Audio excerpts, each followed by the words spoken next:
Hello students, welcome to YouTube channel of Abhishek commerce classes. आपका स्वागत है अभिषेक कॉमर्स क्लासेज के यूट्यूब चैनल पे।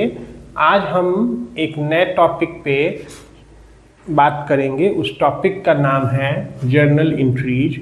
जर्नल एंट्रीज टॉपिक में हम आज सीखेंगे मीनिंग ऑफ जर्नल, जर्नल का मतलब क्या है। उसके बाद हम जानेंगे meaning of journal entry, journal entry का मतलब क्या है। और फिर हम जानेंगे रूल्स ऑफ जर्नल एंट्री के बारे में कि जर्नल एंट्री को बनाने के लिए कितने तरह के रूल्स हैं। सबसे पहले हम सीखेंगे मीनिंग ऑफ जर्नल को, यानी कि जर्नल का क्या मतलब होता है। देखिए, जर्नल जो वर्ड है ये बेसिकली एक फ्रेंच वर्ड है। जर्नल का मतलब फ्रेंच में होता है डेली, ठीक है। तो अगर आपके माइंड में ये क्वेश्चन आए, आपको अगर जानने की ये जिज्ञासा हो कि भाई जर्नल का मतलब क्या होता है, तो देखिए जर्नल एक फ्रेंच वर्ड है और इसका मीनिंग होता है डेली, रोज। अब आते हैं मीनिंग ऑफ जर्नल एंट्रीज पे। देखिए, जर्नल एंट्री अगर हम लोग एक साधारण भाषा में बोले तो जर्नल एंट्री का मतलब डेली एंट्री। यहाँ तो ये entry in books of account. Books of account क्या होता है तो मैं आपको याद दिला दूं। बुक्स ऑफ अकाउंट का मतलब है, बुक्स ऑफ अकाउंट का मतलब वो रजिस्टर और डायरी या नोटबुक या फिर आपका वो सॉफ्टवेयर जिसमें आप अपने डेली के लेन देन को रिकॉर्ड कर रहे होते हैं, जो आपके बिजनेस से रिलेटेड है। तो फिर वहाँ पे जो हम एंट्री करेंगे उसी को हम क्या बोलेंगे, जर्नल एंट्री बोलेंगे, क्योंकि उस एंट्री को हम डेली बेसिस पे कर रहे होते हैं, डेट वाइज कर रहे होते हैं। वो डेट वाइज उसी क्रोनोलॉजी में एंट्री किया जाता है, ठीक है। अब एक बार फिर से,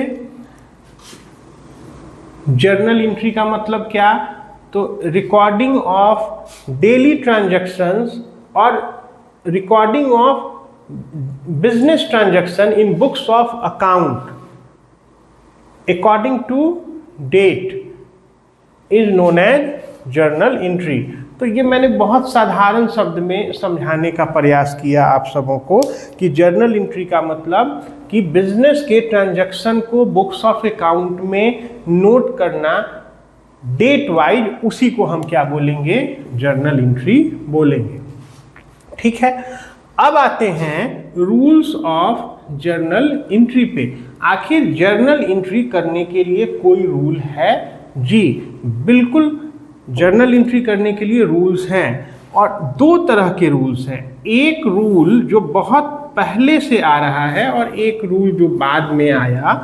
तो जो पहले वाला रूल है वही ज़्यादा पॉपुलर रहा, उसको बोलते हैं गोल्डन रूल्स ऑफ अकाउंटिंग और जर्नल एंट्री भी बोल सकते हैं, ठीक।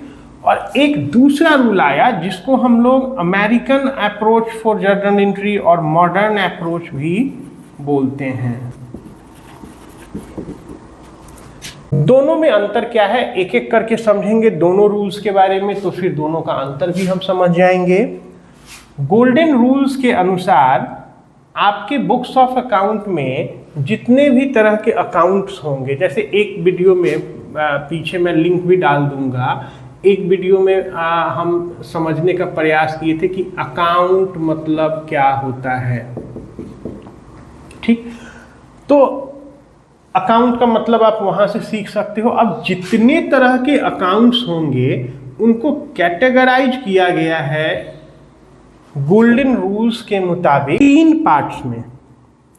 वो मैं यहां लिख देता हूं आपको, टाइप्स ऑफ अकाउंट,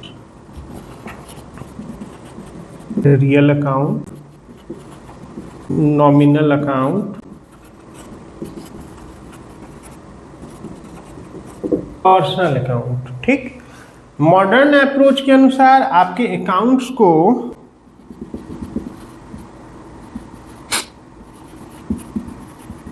कैटेगराइज किया गया है 4 part: assets, liabilities account, expense account, income और रेवेन्यू अकाउंट। तो ये एक बेसिक डिफरेंस है दोनों में। गोल्डन रूल्स के अनुसार अकाउंट्स को 3 पार्ट में बांटा गया है: real account, nominal account, personal account.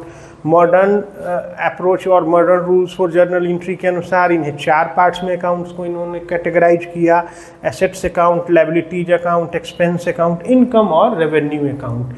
ठीक, अब एक एक करके हम लोग अगले वीडियो में सीखेंगे कि गोल्डन रूल्स ऑफ अकाउंटिंग के अनुसार जो अकाउंट्स हैं उनको किस तरह से कैटेगराइज किया गया है। रियल अकाउंट के मीनिंग को समझेंगे, एग्जाम्पल्स देखेंगे, नॉमिनल अकाउंट के मीनिंग को समझेंगे और एक एग्जाम्पल देखेंगे, पर्सनल अकाउंट के मीनिंग को समझेंगे, इसके भी एग्जाम्पल्स को देखेंगे। फिर उसके बाद हम समझेंगे मॉडर्न रूल्स के अनुसार जो अकाउंट का कैटेगराइजेशन है, एसेट्स अकाउंट्स में कौन कौन से होंगे, लायबिलिटीज अकाउंट में क्या क्या होगा, एक्सपेंस अकाउंट में किस तरह के अकाउंट्स को ग्रुप किया गया है और इनकम और रेवेन्यू में किस तरह के अकाउंट्स को ग्रुप किया गया है। तो इस वीडियो के लिए इतना ही। आपके मन में अगर कोई भी क्वेश्चन हो तो आप पूछ सकते हैं कमेंट करके। Thank you.